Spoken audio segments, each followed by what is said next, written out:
your boy Meatball, coming at you live from the Cardinal and Meatball show, the Cardinal and Meatball experience. And I'm here today by myself to talk to you, whoever's watching out there in internet land, about a game called Chrono Trigger. I'd just finished playing it. I played this game a lot. I played through it a lot. But it's been a long time. It's been probably about 10 years since I've actually gone through it. But that's not what instigated me to this playthrough. What kind of made me want to replay this game was Chrono Cross.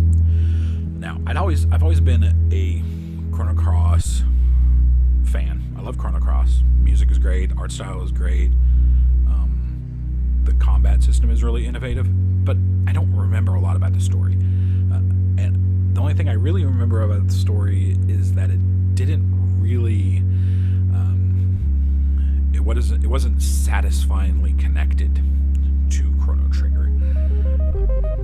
Now, I can't tell you in details why that is, but that's all I remember. So I was thinking, man, I really need to give Chrono Cross a shot. But I was so hazy on Chrono Trigger that I thought, what the heck? I'll start with Chrono Trigger. I'll play it through with analysis mode on, give a little review of it, and then play through Chrono Cross, and then make my final decision.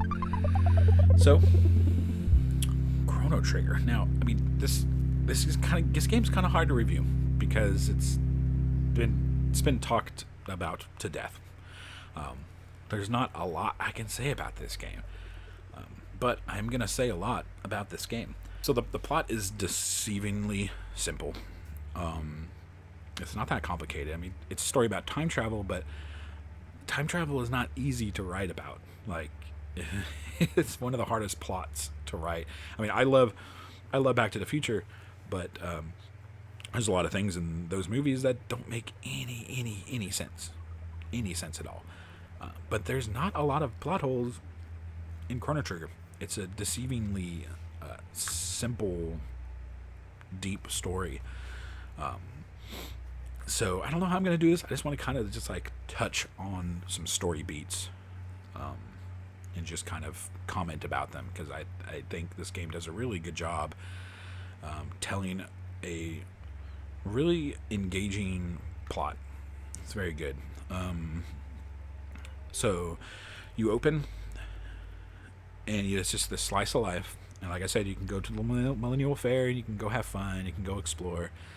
And then Chrono's mom is like, you better behave, which is pretty funny because it comes into fruition later, like you behaving at the fair, which is pretty funny. But you can explore around. And you get plenty of like great expository NPC dialogue. Now I could just because I kind of wrote down every time, an NPC gave a great piece of dialogue, but I just stopped writing it down because it eventually just got. The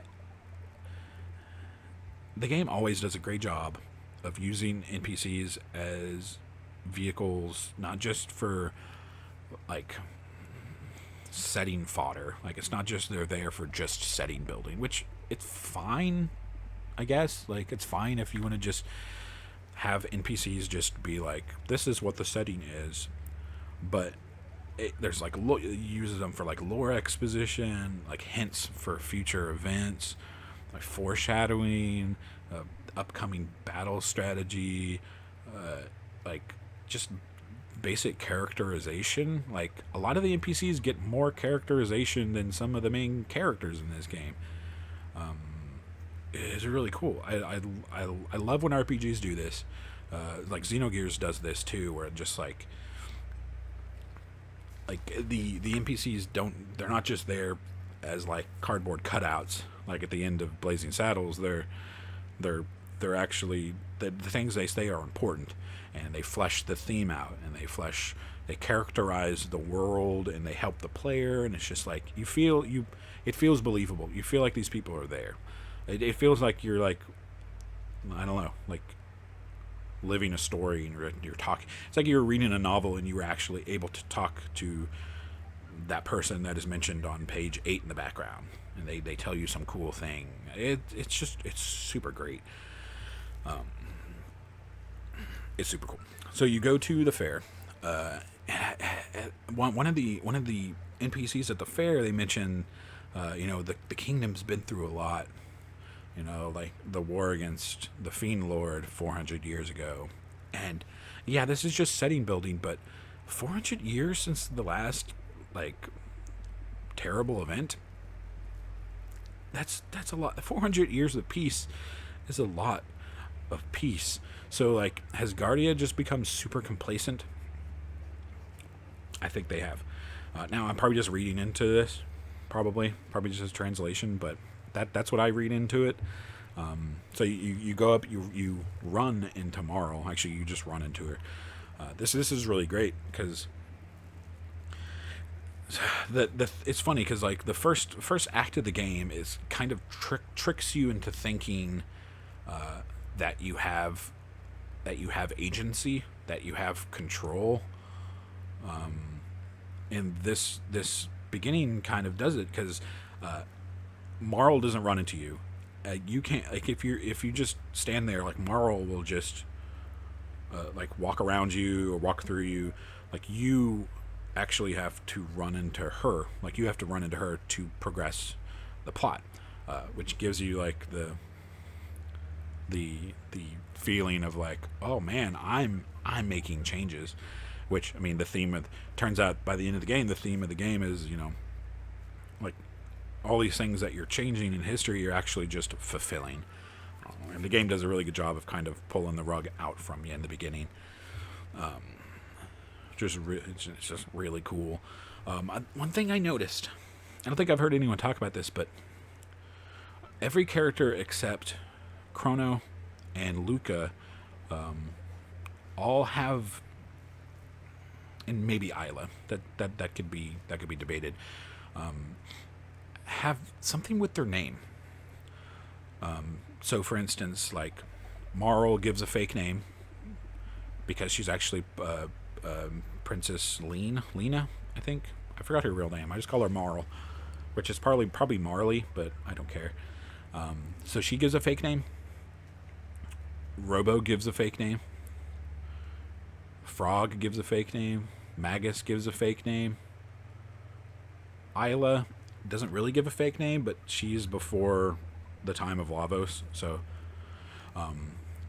like, I don't know exactly what they're trying to say with all these characters that give fake names or are given fake names. Maybe it's something to do with after Lavos came, the world kind of changed, because, like, when Lavos crashed, he pretty much just started taking in the life. Let's call it the life stream. Basically, it started devouring the life stream of the planet. So I don't know. It's just an interesting thing that I've never heard talked about. So yeah, you walk through the fair, and you have all these moral moments with Marl. I'm gonna switch back from Marl and Marley. I don't know. And all these moral moments of, like, saving the little girl's cat, eating the guy's food. All these little things that later you think that just for a second, like, you think that those moments will actually, like, help you change your fate, but it won't. So here's a good time to talk about New Game Plus. New Game Plus, every game, hot take, every game should have a New Game Plus. Definitely every RPG. And it's so funny because Chrono Trigger was the first game to really have New Game Plus, and I still think it's one of the best implemented New Game Pluses. It's because not only is it fun and fulfilling on a gameplay perspective, but it wraps into the narrative, like, super well, which we'll get into by the end of this. So at this point, this is the first on a New Game Plus. You can beat Lavos here, at this point, and you get like a developer's ending where you can like go talk to the development team, and they're all like representative. They're represented by different like characters and creatures and stuff. It's a cute ending. It's the hardest ending to get because you're so low leveled. But yeah, you go to the Millennial Fair, and Luke. Everyone talks about Luca like they mock her because she's like a crackpot inventor, but she invented like a talking, fighting robot and a teleporter, and nobody is impressed. I don't understand. Like, are people just not used to her? Just not used to her inventions working, so they're just like, yeah, Luca, whatever, dude. All right, but they actually are this time. It's just funny because like to get to the teleporter to work, they're like bashing it with a hammer. It's funny. So you get to 600 AD and you learn that Lean is blah blah blah. You learn that Marl she like disappears. The game pretends that the grandfather paradox actually exists. This can kind of get a little complicated, but basically the grandfather complex is like, if you travel back in time to kill your grandfather, you won't exist. And that's kind of the pretense of this opening section of the game. Because like her ancestor Queen Lean is kidnapped, and now you have to go save Queen Lean, because if you don't, then she'll die, and then Marl will die. But that doesn't make any sense because the grandfather paradox isn't represented at any other point in the entire story. Like usually when people write time travel stories, they have what they call time traveler's immunity, which whatever events changed by you don't affect you. You're like immune. You're immune to the time travel. It just allows narratively for you to do cool things. It's weird. It's weird that they would just have this moment of time traveler's effect, this grandfather's paradox. Now, we'll see later on in the game, in the story, where constantly these time gates will just pop open and take them exactly where they need to go so they can fulfill this part of destiny. You know what I mean? So my headcanon, this is shared by some people online too, I've seen, but she was taken out of time and space itself by what later in the game it's called the entity. That's all it's called, which I believe is the dream of the life force of the planet itself. I know it sounds super weird, but like the planet is dreaming of its past, and these gates are kind of like connective lines throughout its dreams, and like Lavos is kind of this nightmare. Is like this nightmare that is in the planet's dream, and the dream and the planet is basically helping us fulfill the dream to get rid of its nightmare. I don't know. This game kind of gets super weird, but like the entity took Marl away so that the not just Chrono and the crew would have an impetus to start their journey, but like it puts into their heads that they can change the future. Because I imagine if they found out that they couldn't change the future, then they wouldn't fulfill the future, because they had to believe. You have to believe in your dreams. Basically, you have to believe in your dream. Your dream is real to make it reality. I don't know if that makes any sense to anyone, but that's the way I read into that. It's great. So let's see. Frog is introduced again. Frog. His name is actually Glenn, but he's like, just call me Frog. You could tell that he's carries a lot of guilt with him, because his failure to to save his friend, and that's pretty cool. I like that. I love Frog. He has one of the coolest and strongest character growths in the game. But I like that, like, Frog's afraid of being hated because he looks like a fiend, but Luca doesn't care. She just is afraid of frogs. Because in the future, like, mystics are peaceful, so it's like she's not afraid of a mystic, she's not afraid of a fiend, she just doesn't like frogs. It's just funny. Yeah, you go to the cathedral. Let's see. Oh, this game is so good. You go back and you stop Yakra from infiltrating and destroying Guardia. So, like, you learn, like, basically you find out that you going back and stopping Yakra is what turned the tide of the war against this Fiend Lord. So this is like the perfect example of the way time travel really works in Chrono Trigger. In Chrono Trigger, like, time is a linear line, and everything happens the way it was supposed to happen. Like, you don't change fate, you just fulfill it. So in a sense, fate is real. That's kind of the through line of the story, is fate is real. Which, it's funny because the first act of the game is basically like tricks the characters into thinking that they could change fate, but in believing that they could change fate, they fulfill fate. Interesting. Let's see. When you get back to 1000 AD, you're captured, which is funny because, like, this in saving the Chancellor in 600 AD and coming to 1000 AD, it's like you helped create the criminal justice system that will immediately kangaroo court Chrono when he gets back to the future. It's just funny. Again, like, the fulfilling. The trial scene, super awesome. So, like, here is where all those moral moments at the Millennial Fair you think will have a difference.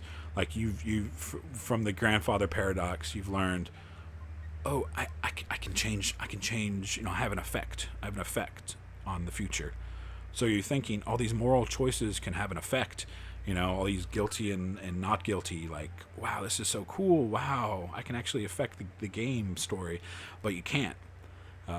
Like, you end up, being sent for execution either way. It doesn't matter what moral choices you made. It's pretty great. So, like, Yakura is obviously still trying to infiltrate, and he apparently, you didn't really stop him because Yakura still obviously corrupted the Chancellor, because he's trying to get you executed. And it's just like Guardia is, like, steeped in bureaucracy, bureaucratic peace, because he's just like, the Chancellor is just like, I don't know where his execution orders, I guess they're lost in the system. And then you fight the dragon tank, and dragon tank is awesome. It's just like an iconic looking fight. I like to think that, like, since Luca's ancestors made Lean's Bell, and that I like to think they continued to make stuff for the kingdom, and, like, they made the dragon tank that they're fighting right now. I don't know, interesting. So you get chased, and you end up in 2300 AD. Again, the entity takes you exactly where you need to be, because they go to the future, where they find out about Lavos.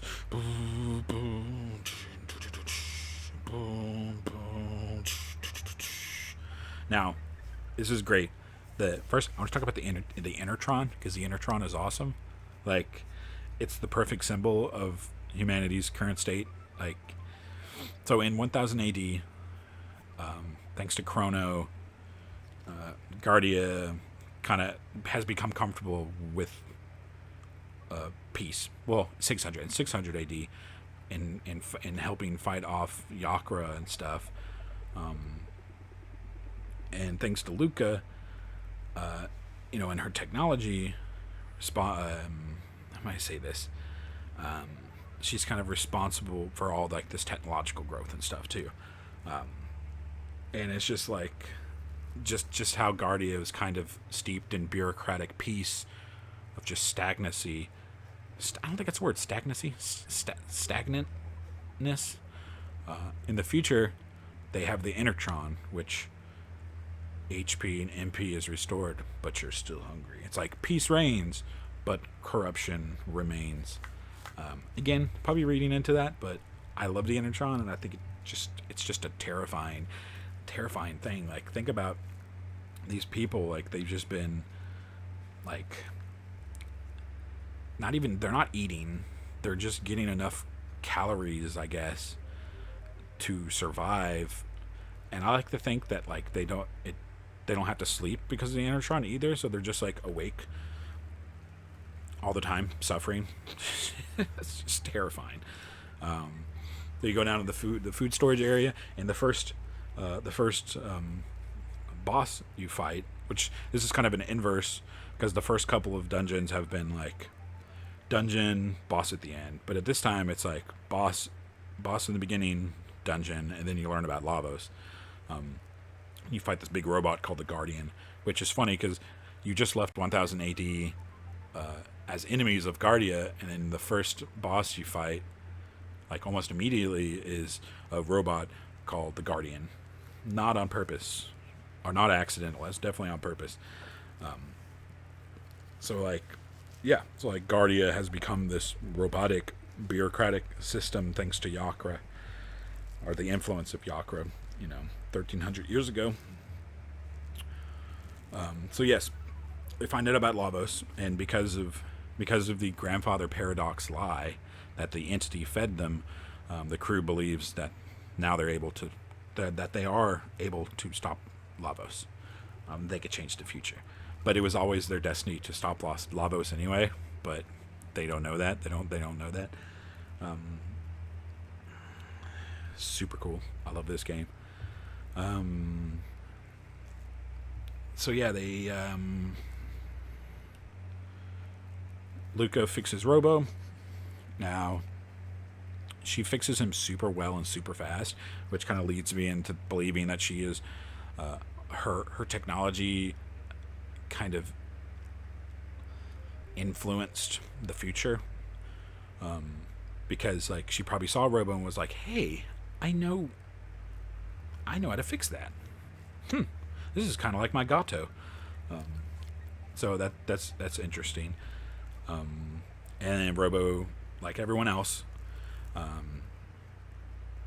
he says his name is R66Y, and the crew names him Robo, but his real name, unbeknownst to anyone, is Prometheus. So it's like an even more. It's like it's like you can try to give him a real name, or he thinks he has a real name, but it's not a real name.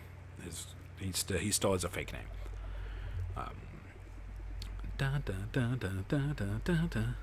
This game, Robo's theme,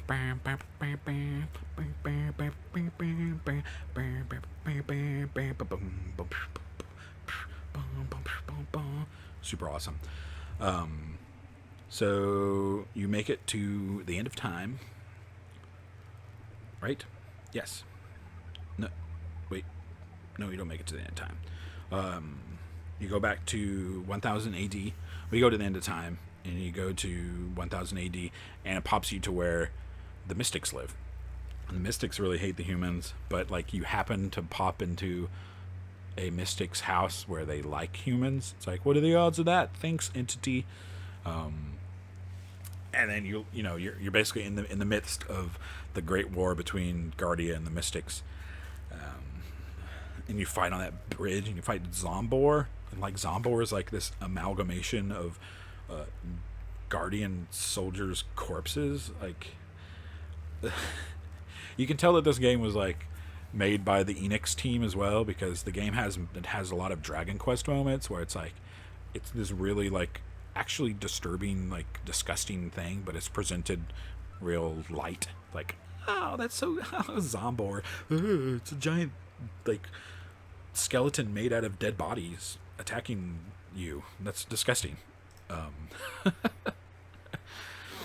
So then you go back to 65 million BC to get the Dreamstone to fix the Masa Moon, and you meet Ayla. I don't know. These names are kind of hard to say.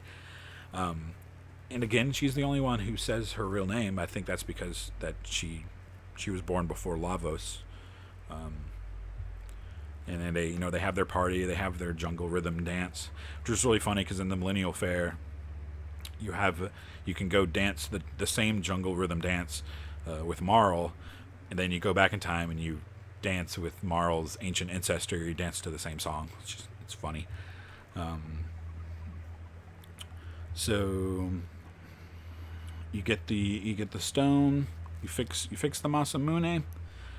You learn some more about Frog's backstory, which is like, it's such a cool backstory. I wish that in those flashbacks you could actually play those combat sections though, just to show gameplay wise how much more powerful Cyrus was. But kind of like how they did with Final Fantasy VII, and like just showing those sections where you play along with Sephiroth. Sephiroth just wrecks face, but cool scene regardless. So Frog splits the mountain. Now, and then you go into Magus's castle, Magus's lair, and I swear that because I hadn't played a lot of RPGs before this. I'd only played Final Fantasy IV, so I thought this was the end of the game. Because like you learn that like Magus is responsible for creating Lavos. You're like, I'm gonna beat your ass, son, and you go, and then you beat his ass. But then he's like, why did you stop me? You're like, what the heck? And it's not the end of the game. It's like this is like the second act basically, and suddenly time gates emerge again thanks to the entity, and everyone is sent back exactly where they need to be. Magus is sent to 12,000 BC to fulfill his destiny, and the party is sent to 65 million BC to experience the day of the Lavos's arrival, basically, because they think they just learned that Magus didn't create Lavos, so they're like, well, who did? And then suddenly they're sent back to 65 million BC to answer that question. And this part's really weird because before, that's why I go into like the dream thing, because at this moment, Chrono has a really weird dream about living with Marl in like a modest home, and Marl is complaining about Chrono not having a job. It's really weird, and at the same time, Ayla is having a dream off screen that leads her to where Chrono and the team is unconscious. So like again with the dream thing, I think the Chrono's dream is like their attempt at giving him some sort of characterization, because he doesn't have any characterization. he's just a guy. But this gives him a little bit of characterization. But regardless, like the planet's life force, life stream is made up of our spirit and also made up of our dreams, and it could affect dreams, and since we're living in its dream, we're living in the planet's dream right now. It's weird, and he's just affecting through dreams. It's weird. So yeah, you're fighting against the Reptites. The Reptites have obviously like lived here long before humans emerged. I love that they're like more evolved and advanced. And like the Reptites should be around. They should have won the Evolutionary War, but thanks to Lavos, they didn't. They got extinct. The humans kind of became influenced by Lavos, and then like magic emerged, and zeal came out of that and stuff. So Lavos crashes into the ground. I love the detail of. First, I like the Reptites have their own like elemental magic that is separate from Lavos's magic.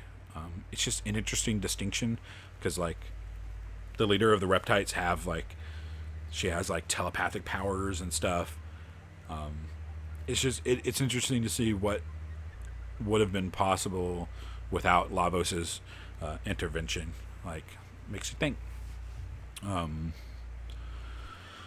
So they go down to the crater to see if they can take out Lavos now that he's crashed and he's a young baby, but it's too late. But the entity left a convenient time gate for them again. And then they go.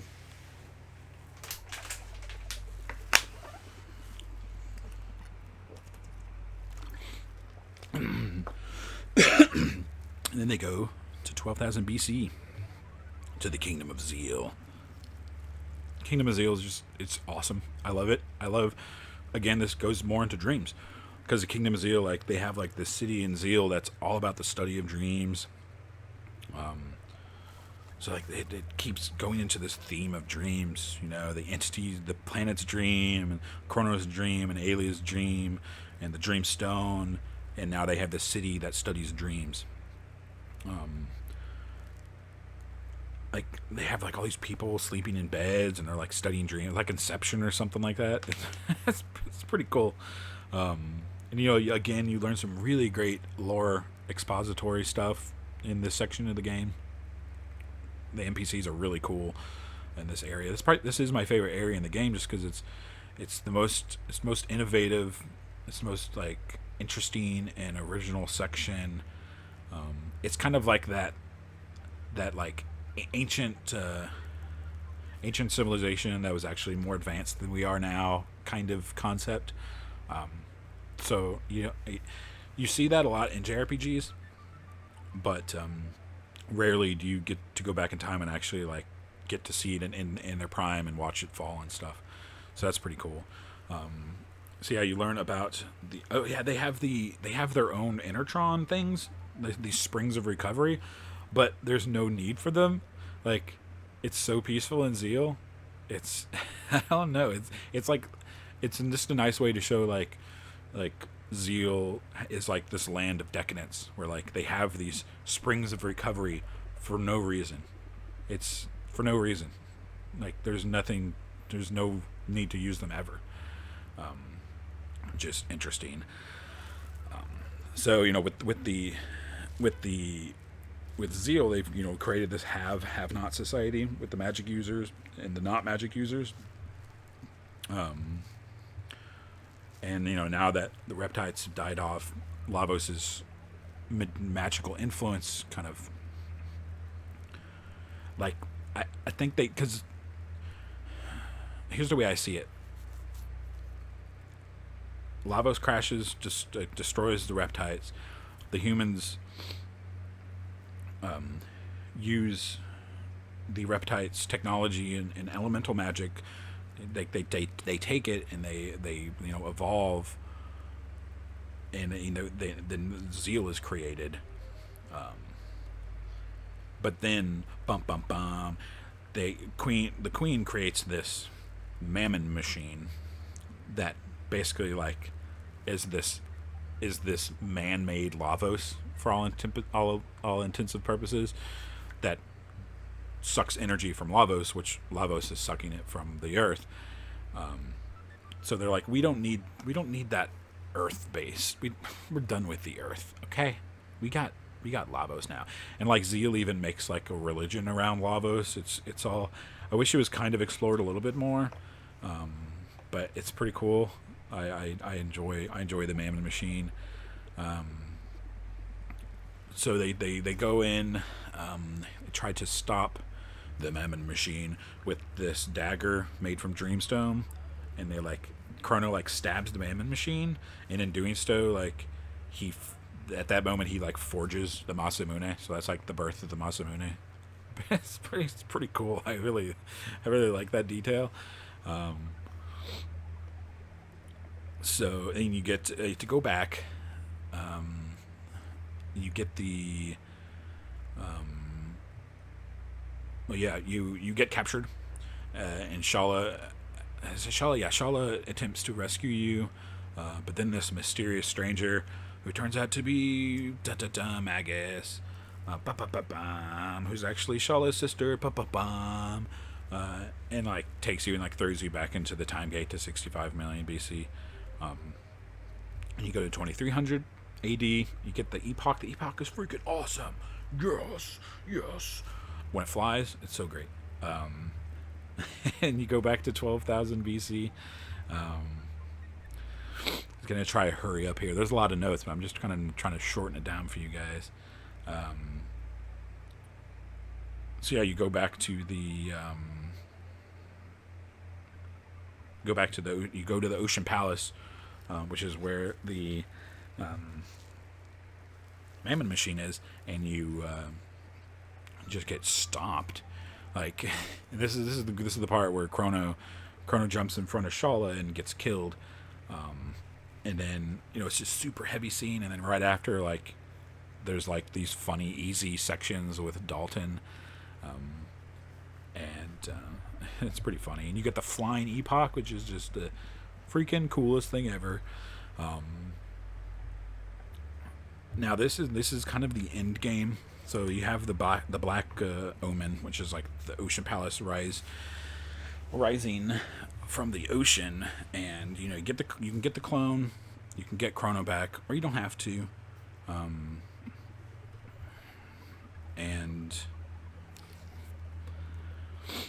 you're given this item called the Chrono Trigger. Now this is where the game gets really cool, because like, okay, with the Chrono Trigger, instead of us now fulfilling the timeline that always was, or instead of fulfilling the planet's dream, we, the player in a meta sense, or Chrono, can choose which future was always going to be fulfilled, if that makes any sense. So all the side quests you do now were always fated to be done. So if you don't do a side quest, it wasn't fated to be done. But if you did it, it was fated to be done. Because like now you can control. Now you can really control. You can't control the future now. You can't change. It's like with the Chrono Trigger, you can't change the future, but you can change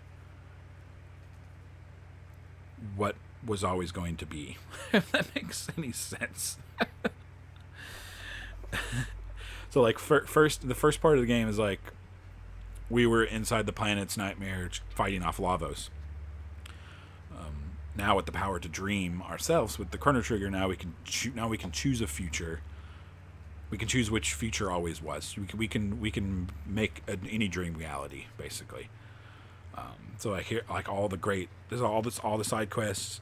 You can do all the side quests before you beat Lavos, or you can beat Lavos right now. It's all canon. That's what's great about this game. With the Chrono Trigger, all endings are canon now. That's pretty cool. So yeah, you have a couple of standout side quests. I really like I like Robo's side quest. I like the Mother Brain AI, like hatching a plan to exterminate biological life. It's like the Mother AI is kind of like the end game. It's like if the Mammon machine became sentient, basically.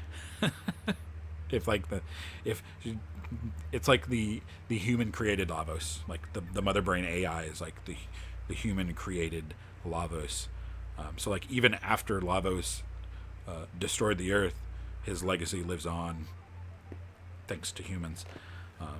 And Robo learns about his real name and his real purpose.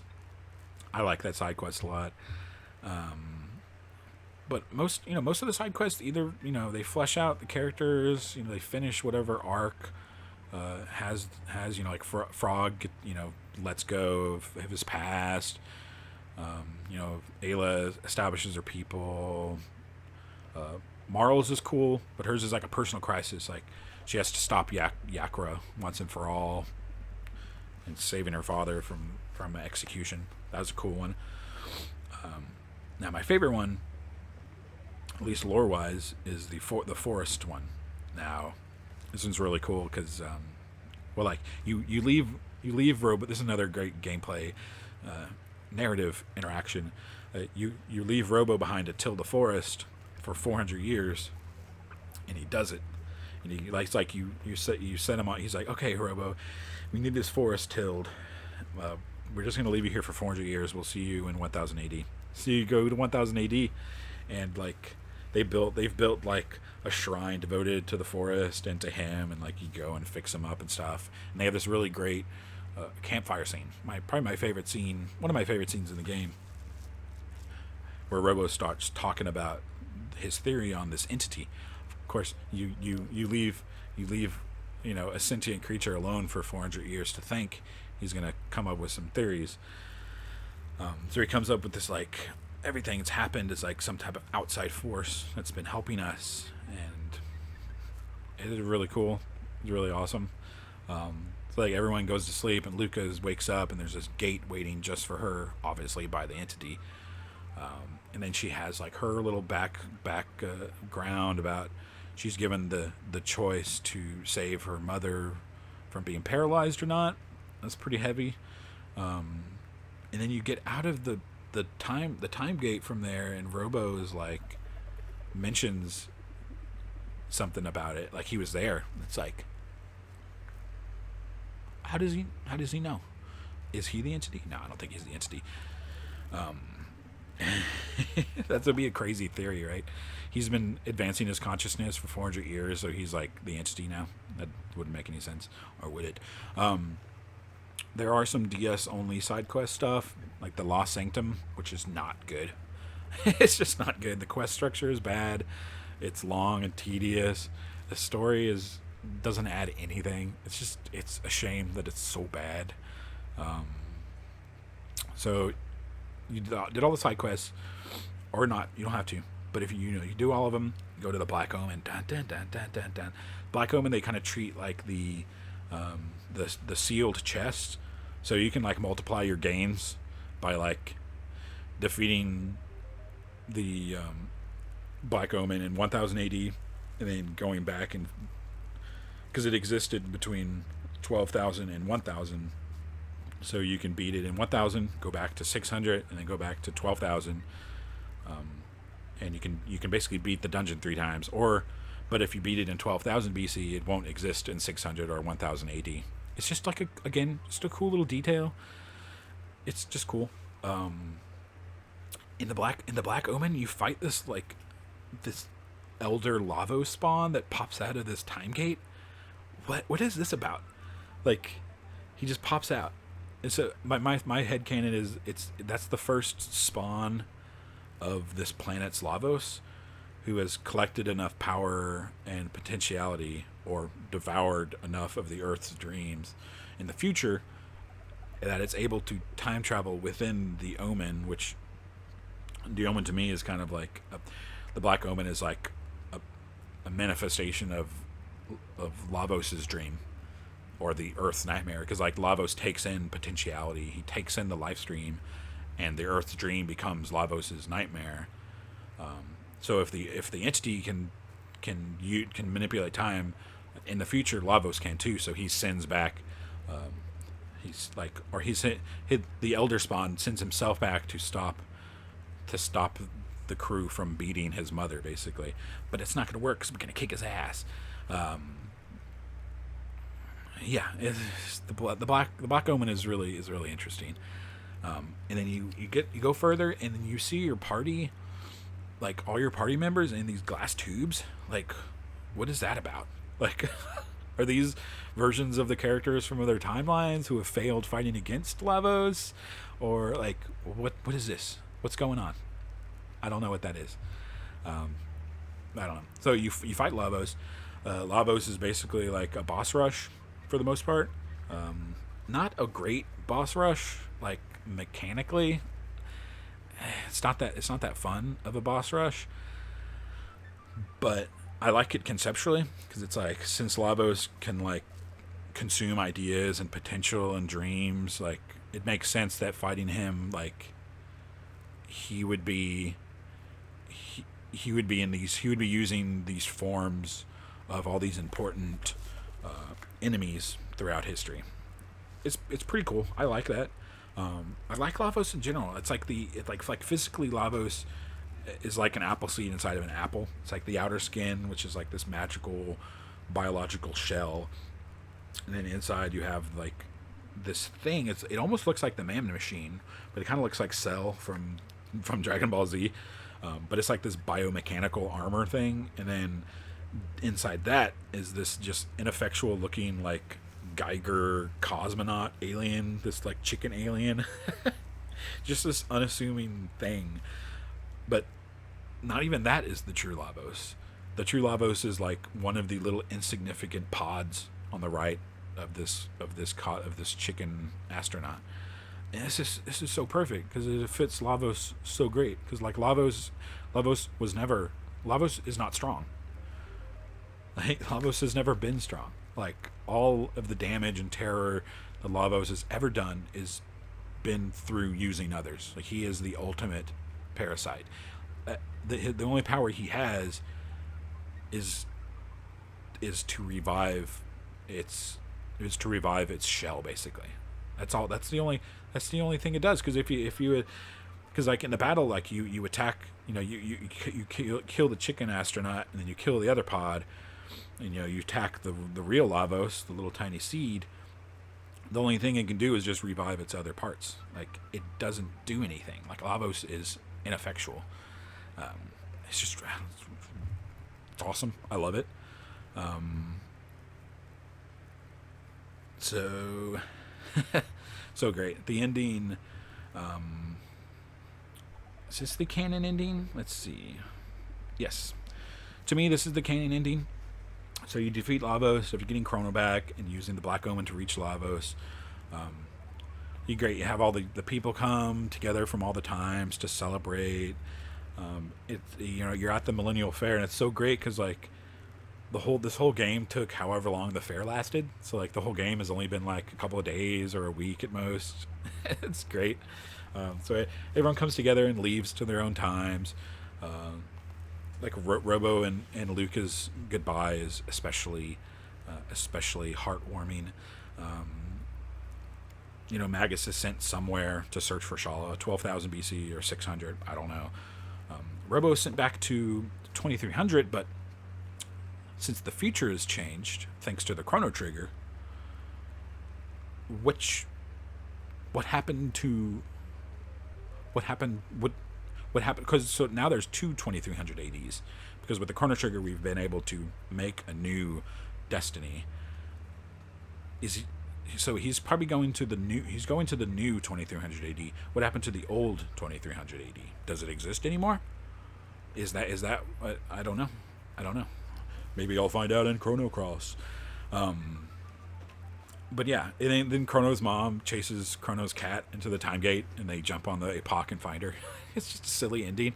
I think like the cat scene, that same cat scene throughout the game is Chrono's cat, like jumping through time and stuff. It's just a funny thing. It's a funny thought.